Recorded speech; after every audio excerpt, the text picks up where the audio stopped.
Good morning, everyone. We're hoping you're having a really great time at NodeConf. We definitely are. Thanks for sticking around to day 3. And good morning, good afternoon, good evening if you're watching on the live stream. So we are here to show you some cool stuff that you can do with the Sheets API and Node.js. Probably some stuff you didn't think about beforehand, hopefully. And hopefully it'll be interesting. So my name is Anu. I have been an engineer at Google for almost 6 years now. I started out in static and program analysis and cloud, but now I focus on the G Suite developer platform, specifically on the editor, so docs, sheets, and slides. Hello, I'm Franziska Hinkelmann. I also work at Google. I sit right next to Anu. We are in New York. I work on Google Cloud, and I'm also on the Node.js Technical Steering Committee. Cool, so let's get started with work less, do more, Sheets for Node.js developers. So why are we talking about Sheets at a Node conference? Well, Sheets allows you to collaborate with anyone, not only other developers, and we have lots of different types of people at the places that we work at. Sheets are kind of like this universal language that allows anyone to enter and edit data and then draw their own conclusions from that data. So not only can anyone work within a sheet, it's easy to create charts and other visualizations to analyze your data. And of course, as engineers, we could write code. There was some really awesome D3 content yesterday in Julie's talk on mapping architectures. But if you're just playing around, want to prototype some stuff, Sheets is a really quick tool to get going quickly. So if I need to iterate quickly, I normally turn to Sheets. So because of this, Sheets are good for prototyping, especially for anything data-oriented, metrics, charts. But the entering and editing part of that data is not always the most enjoyable task. In fact, it can be kind of a pain sometimes. So we can automate this, and that's where Node comes in. So I sit next to Franzi, and she loves maintaining Node core. And honestly, before I started sitting next to her, I primarily coded in Java and Go, but then after seeing how async await makes code a lot more understandable, I have now officially been converted. So we're going to write an application to work with Sheets. This package has a full API for talking to Sheets that we can use. So let's quickly look at Hello World before we get started. So to do this, first, we initialize a Sheets client, and then if you look right above, we see a scope. So this scope is the level of access that we want to grant to our script. Today, we just want to specifically access our spreadsheets. I get really nervous if I'm authorizing an application and it's asking to get into my Drive folder. Maybe it wants to look at all my emails, wants my location history, my shoe size, my mother's maiden name, what conferences I'm going to. It is really bad to ask for more information that you need. So the best practice is to use the most restrictive scope. And then we'll talk about best practices for auth later in this talk. So here's where we actually make the right call. We specify where we want to actually write Hello World. And in Sheets, we refer to locations by what we call A1 notation. So A1 is just the very first cell. And all the code that we're going to show today is on GitHub. So this is what it looks like when we actually run it. If you remember from the last slide, there's a variable spreadsheet ID. That is the same ID that you'll find in the URL of your browser. So if you're going to bother to automate something, you're probably doing more than just writing a single cell at a time. There's a lot you can do in Sheets. So for making writes, it's actually best to use what we call a batch update, which is when you want to do more than one type of write. And the batch update, you can put different types of tasks into a single call. And there's 2 reasons why you want to batch all your writes when possible. So the first reason is to reduce latency. Every time we make a network call, there's a bit of overhead, right? So if you group them together, you'll save that time. And then the second reason is that batches are atomic. So if you're doing like large sets of data manipulation and for whatever reason you need to retry, it's really nice to make sure you have a clean slate and you know what you're doing. So the batch update type of method, it's common across all the G Suite APIs, so you'll see it around a lot. And in Sheets, you can do almost anything that you can do in the UI, so formatting cells, adding, deleting sheets, sorting, filtering data. It's like a big fancy list or like a large hammer for the different tasks that you might have to do. So now that we have a basic toolkit, let's actually try to solve a real-world problem. So like I said, I sit next to Francie, and I frequently look over, and I see her looking at the Insights tab for the Node.js Node repo. She's really concerned with the health of the runtime, and she's very metrics-oriented. And the Insights tab is great because it gives you a lot of numbers on number of issues, pull requests, the activity, right?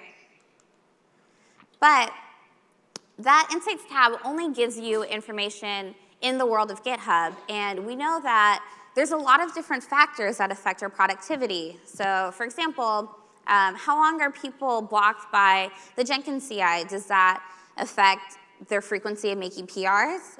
If you're at a conference and say the Wi-Fi goes down, then you can't close issues. What if you're on a train and you have delays, so then you can't open more issues? What if just how well people are fed dramatically affects their productivity? I know I work a lot better when I've had breakfast. So we want to get a holistic picture into what helps people be more productive. We're very curious, right?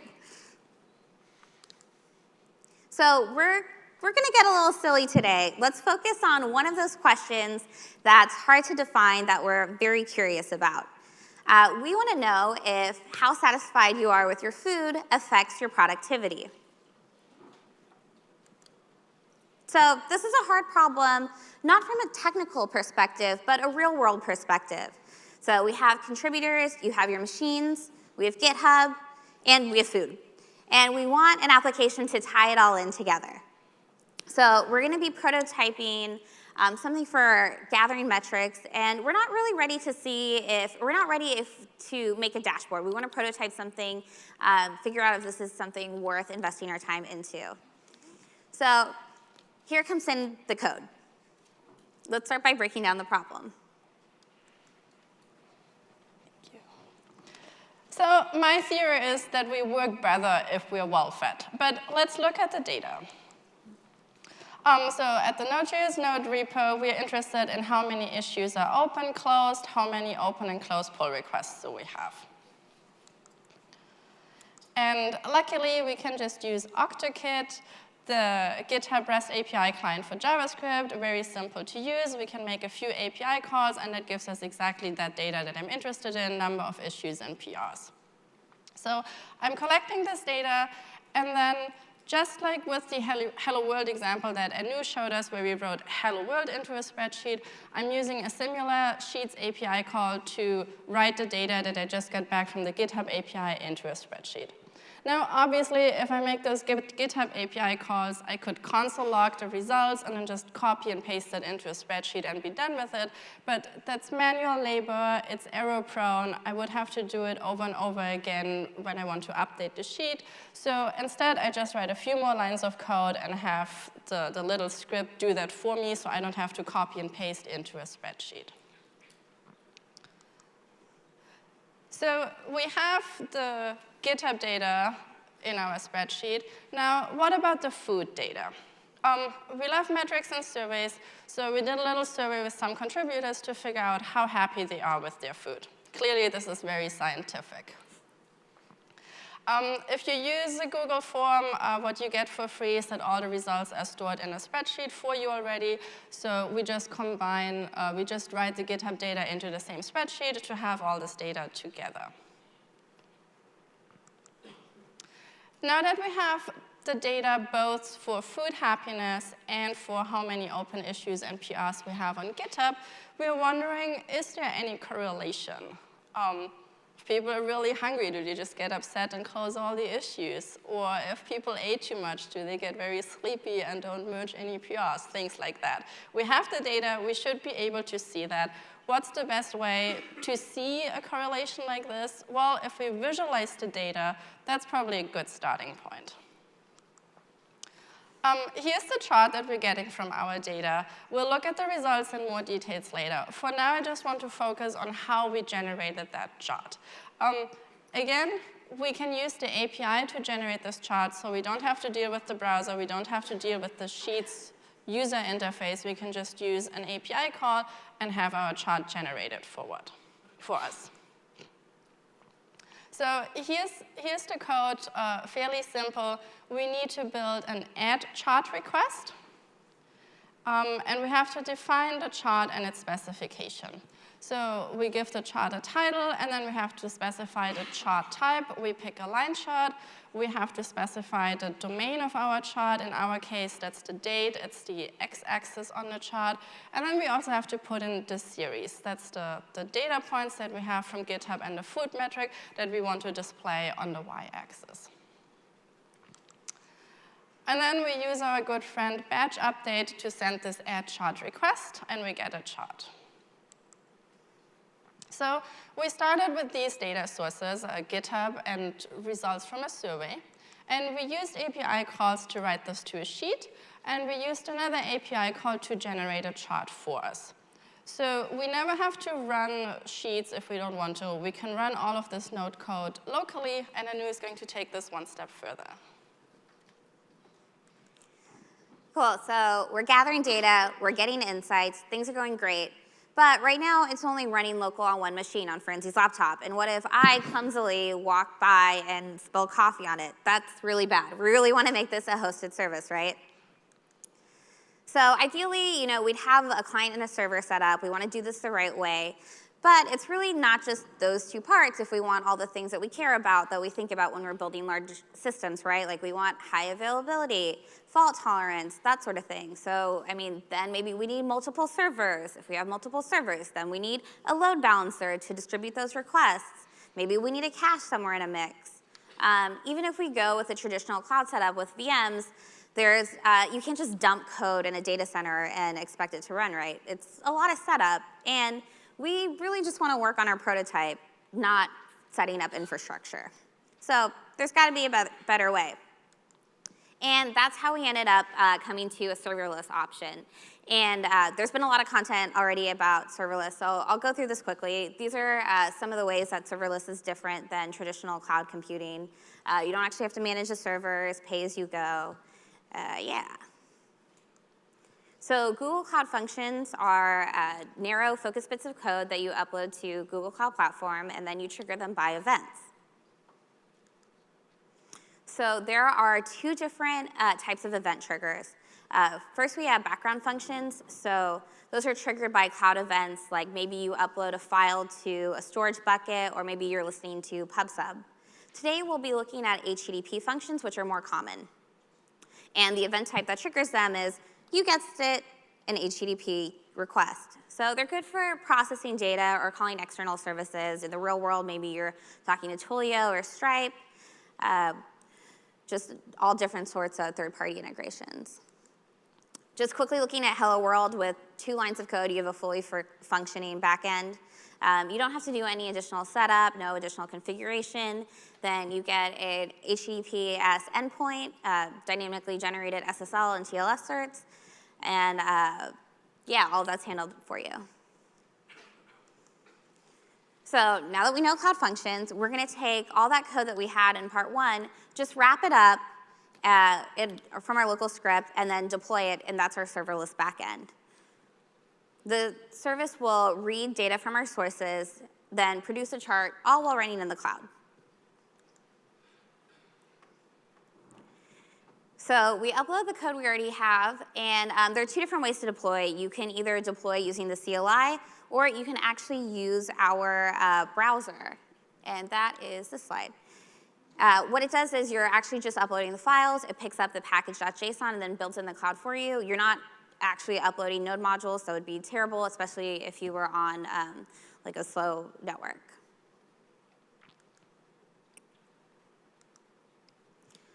So the code is in the cloud, but it still needs to be triggered manually by a human. And we want to keep pulling in this data and tracking our productivity over time. So instead of needing a human to trigger this every day, we can actually schedule this using something called Cloud Scheduler. And in my opinion, Cloud Scheduler is just big fancy cron in the cloud. You're using the same exact syntax as if you were using cron on the command line. We have ours set to run at 9 a.m. every day. And all you have to do for attaching this to a cloud function is specify that HTTPS endpoint you got back. So now we have a backend set up with a data collection job, and Franzi is going to take us through the client side of this. So right now, we only have a cloud function, and we have to remember that HTTP endpoint to trigger that function. It would be much more convenient if we had a front end. So we add a front-end client to our tool. It displays the newest chart, and it has a button where you can share the analysis by emailing this new chart to everybody on your team. In the front end, as well as in the back end, we use the client libraries that make it much easier to work with the Google APIs. And so here we're using one for Gmail, and we're calling gmail.users.messages.sent. We pass in the user ID and then the raw email, which can be plain text or HTML encoded. So to summarize, we have the front end or the cron job that triggers this cloud function.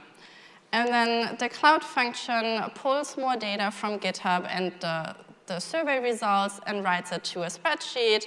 And the cloud function also generates a new chart and then emails it out to everybody on your team. That was pretty easy, right? Nice, nifty tool. What did we leave out here? We never mentioned security or authentication. And obviously, authentication is a big part here. If we are sending emails pretending as us or pretending to be us, and also we are reading and writing spreadsheets. Clearly, we don't just want anybody to be able to read our spreadsheets with our personal financial planning just because they know how to use the Google Sheets API. So let's look at how authorization works in our application. In the front end, there's actually this little authorize or login button. And when you click that button, then that triggers the Google sign-in flow. So the Google sign-in flow is a secure authentication system that allows your users to log in with the Google account that they already have.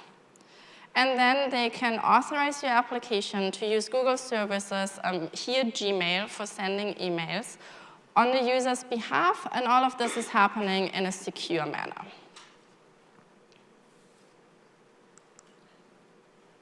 So Google uses the auth 2 protocol. The application needs user consent, like you just saw in a little video, before it can access the user data. And the key point of auth 2 is that the application does not get the user credentials. They never get your password. All they get is consent. So auth 2 is consent instead of credentials. Let's look at how this protocol works in detail. So more specifically, this workflow is called three-legged OAuth. It's three-legged because there are three entities. There's the end user, then there's your application, and then there's the Google service.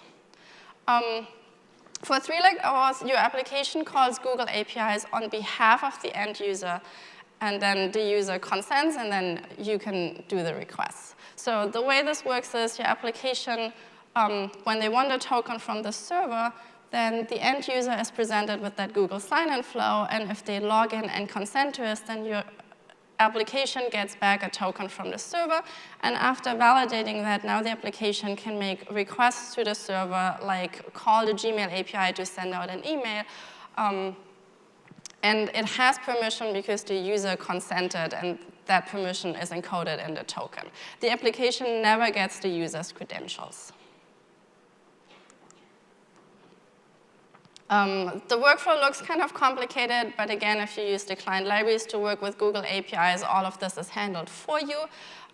One thing you have to specify when you use them, and we mentioned that earlier briefly, is the scopes. So here we set the scope to gmail.send. So if you set the scope like this, then the Google sign-in flow will ask the user, do you allow this application to send emails on your behalf? And if they click yes, then your app gets a token back. Now, if you're like, oh, I got a token, let me just read all this person's spreadsheet, and you're trying to use that token, of course, that doesn't work. You get a 4.3 because that's not what the user consented to. Yes, you have a valid token, but not for that scope.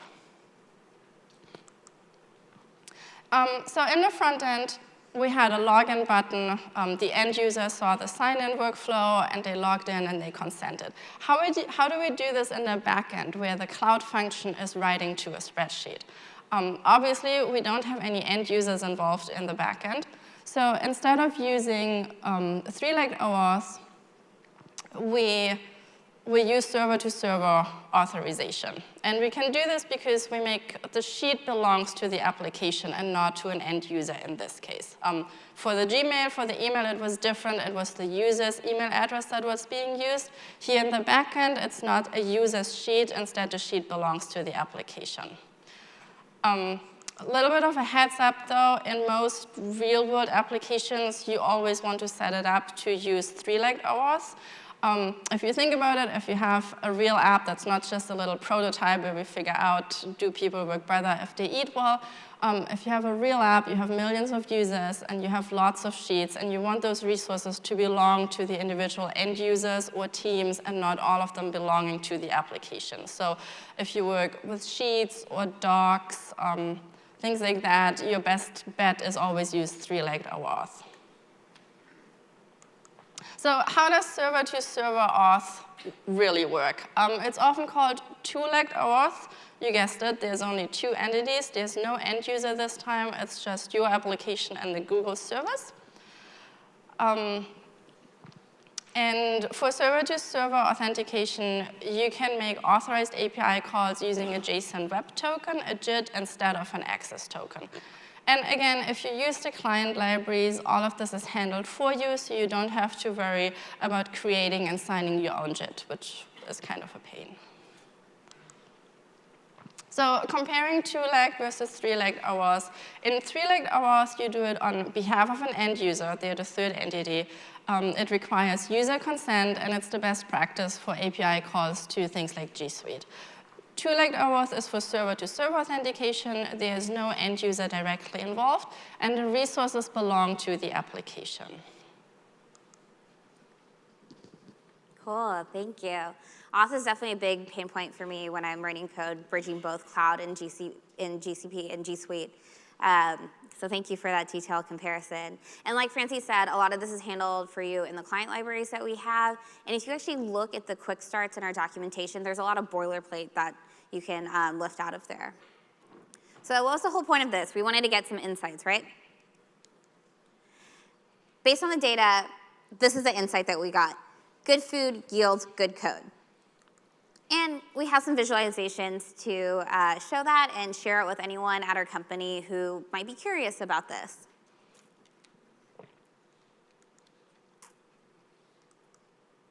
So let's look at our system again, just to summarize and recap.